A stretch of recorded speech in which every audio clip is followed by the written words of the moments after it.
Welcome back to Slow English Practice.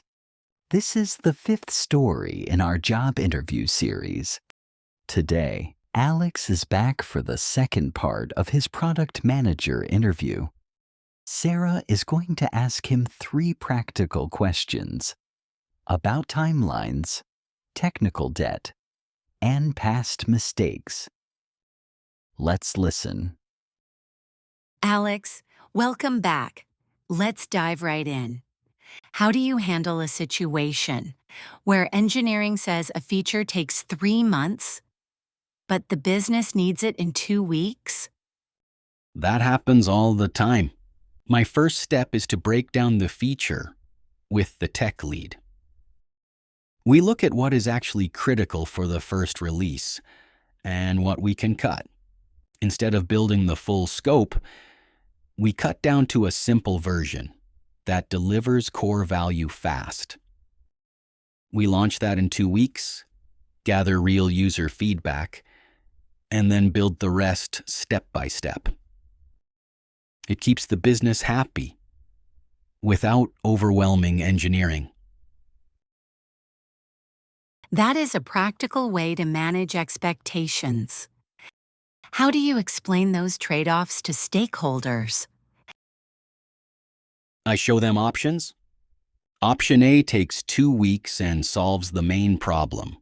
Option B takes 3 months and includes everything. When stakeholders see the timeline difference visually, they usually choose to launch smaller and faster. A short note. Alex mentioned core value. Core value is the main benefit, or the most important problem a feature solves for the user, without any extra bells and whistles. Now let's listen to the next question. Thank you, Alex. My next question is about technical decisions. How do you prioritize tech debt versus building new product features? It is always a balance. If you only build new features, the code base becomes slow and fragile. If you only fix tech debt, users see no progress. In my previous role, we reserved a fixed slice of every sprint, usually around 20%, specifically for refactoring and tech debt. For bigger technical fixes, I ask developers to explain the impact in business terms, like faster page loads or fewer crashes. When engineering translates technical problems into business metrics, it becomes much easier to prioritize them on the roadmap. I like that approach. Balancing velocity with system stability is crucial. Notice how Alex used the term tech debt. Technical debt is extra work that builds up. When developers choose an easy or fast solution now, instead of a better approach, that takes longer, like real money debt. If you ignore it, it accumulates interest and slows you down later. Now let's listen to the final question. Last question for today, Alex. Tell me about a product or feature you launched that failed. What did you learn from it?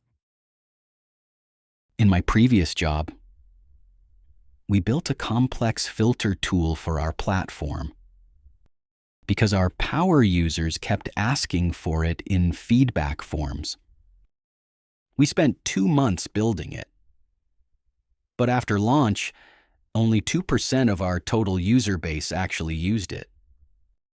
The problem was power users were very vocal, but they did not represent our average user. I learned that loud feedback can be misleading.